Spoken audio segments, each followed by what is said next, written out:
Throughout the United Kingdom, children are under assault, unnecessarily diagnosed with a mental disorder and given dangerous and addictive psychotropic drugs. By far the most common of the diagnoses is attention deficit hyperactivity disorder, or ADHD, which can label a child as mentally ill, not on the basis of any scientific lab testing, but by means of a behavioral checklist. The diagnosis is given on a load of behavioural characteristics. If you're a psychiatrist and you've got a 15-minute interview with a parent, the parent will list all of the worst-case scenarios. All of the statements the parent is making can be ticked off on the DSM criteria for diagnosing ADHD. The problem with the psychiatrist and the psychiatric diagnosis, there's no verification that there's a disease. You take ADHD or ADD.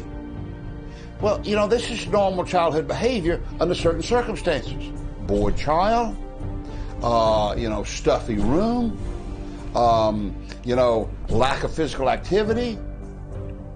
In situations like that, those behaviors would be entirely normal and expected. The diagnostic criteria for ADHD are behavioural, entirely behavioural. There is no biomarker. And the kinds of behavioural aberrations they are looking for are likely to occur in boys. If you went back to the Roman Empire, or even earlier, and followed time through to the present day, you would find that boys have always behaved like that.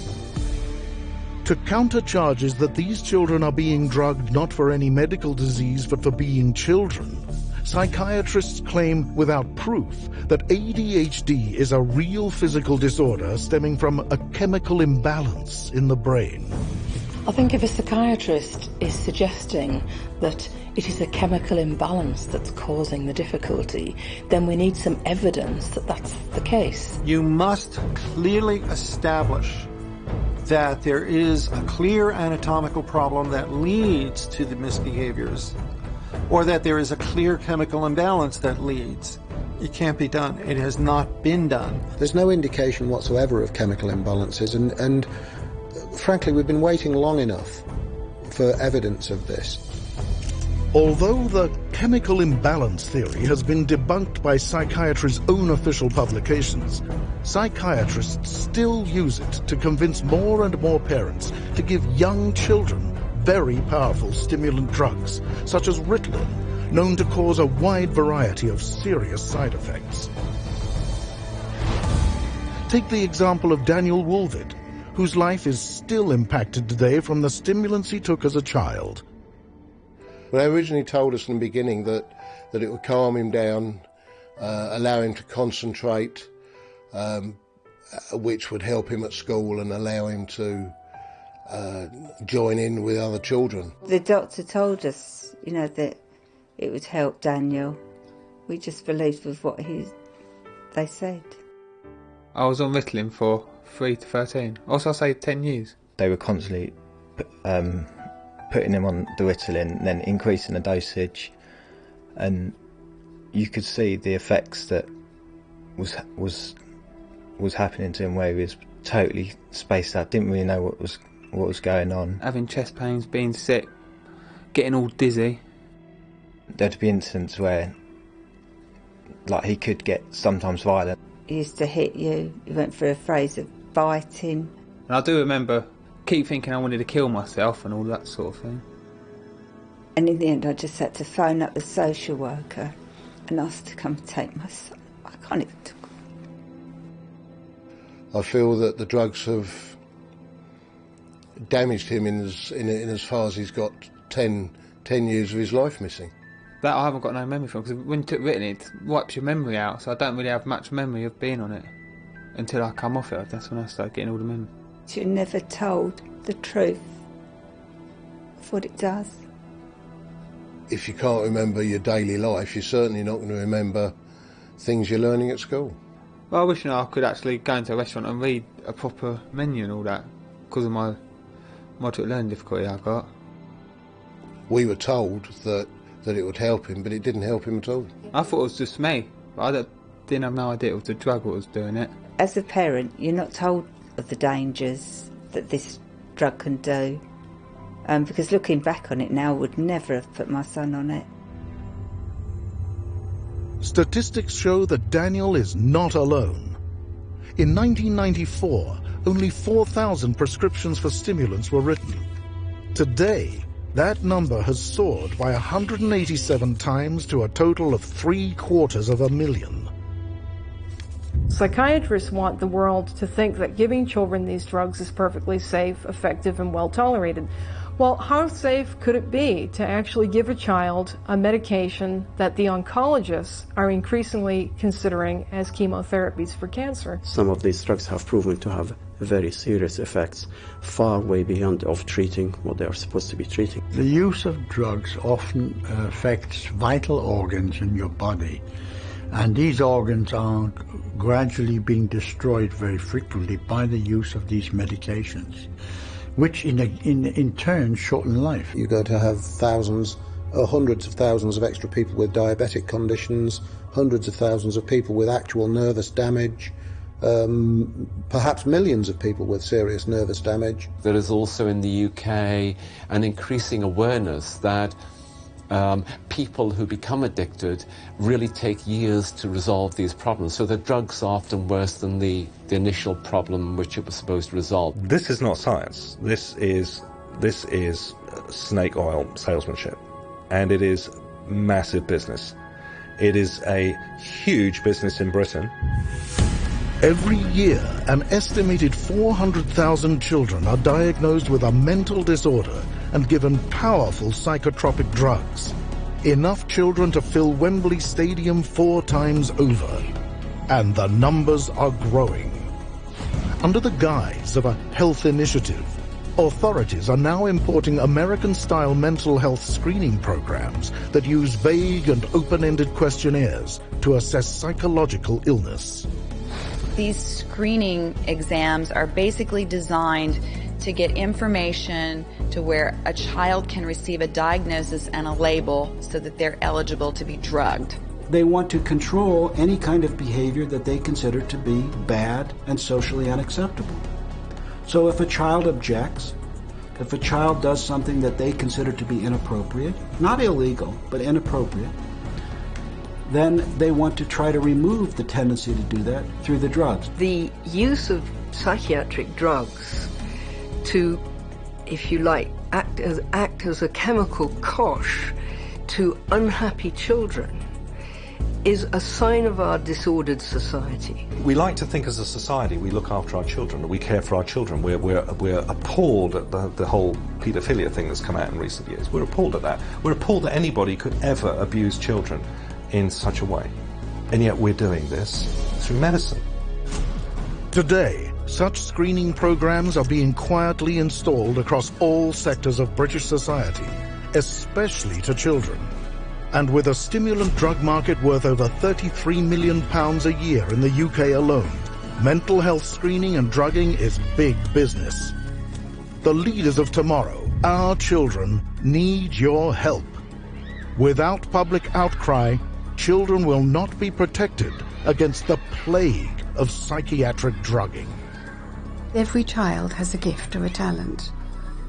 And surely as a society, wherever we are around the world, we all benefit by developing what is in that person, allowing them to use what they have, instead of sending people into hospital medicating them. If we looked at other alternative ways to treat them, and we may achieve better results than just simply giving them these exogenous chemicals. There is nothing to lose by looking at alternatives, whether that's behavioural management or dietary intervention, or perhaps looking at toxicity in the environment. Where is the problem with going along that route first? When you take a child and you drug the child, you destroy the child's chances for development. Children need to be protected. They don't need to be drugged.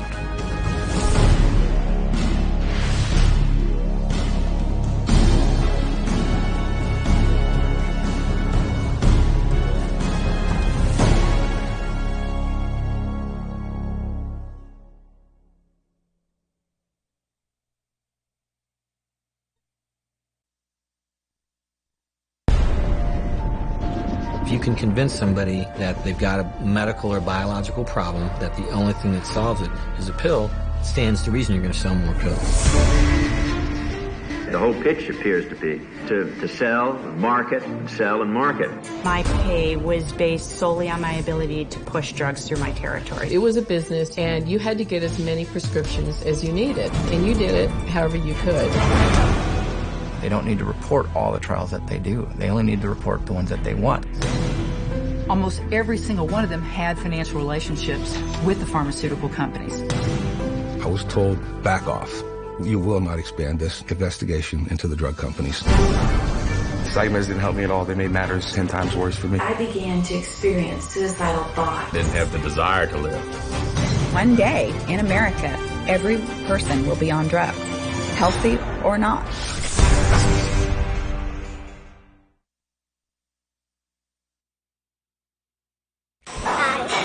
Do you have a special birthday message for Gary?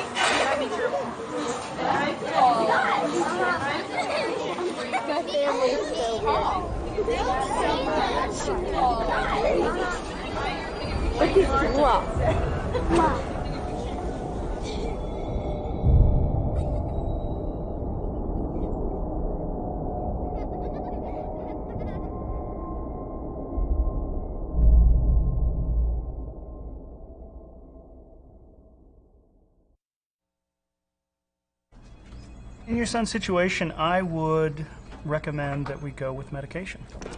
You can start him off with these. Side effects include mania, aggression, hostility, psychosis, homicidal ideation. At least 8 of the recent school shooters have taken these. Let's see. We've got Springfield, Oregon school shootings, the Red Lake, Minnesota school murders, and, the Columbine massacre. But it's really up to you.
Have you been diagnosed with depression and struggle with sadness? Maybe you're scared of being criticized. Loss of interest, aches and pain. Ask your doctor about effects or exile. Ask your doctor about the healthcare profession.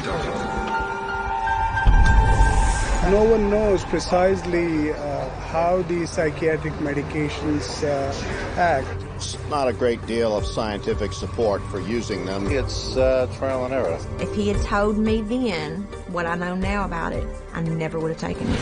When I saw for myself what they were giving her and how much, I just thought, they're going to kill this child. She said, oh, Beth must have been on Paxil. That's the only way she would kill herself. Has nothing to do with helping kids. It has everything to do with the pushing of drugs.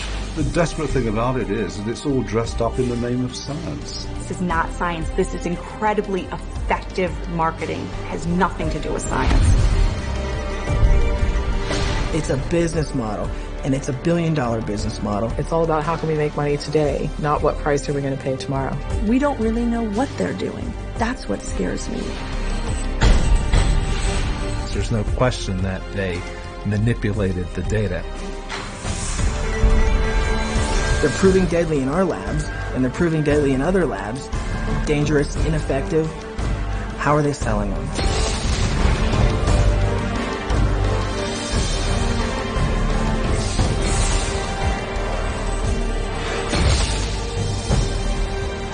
Those are the facts. You may call them what you will.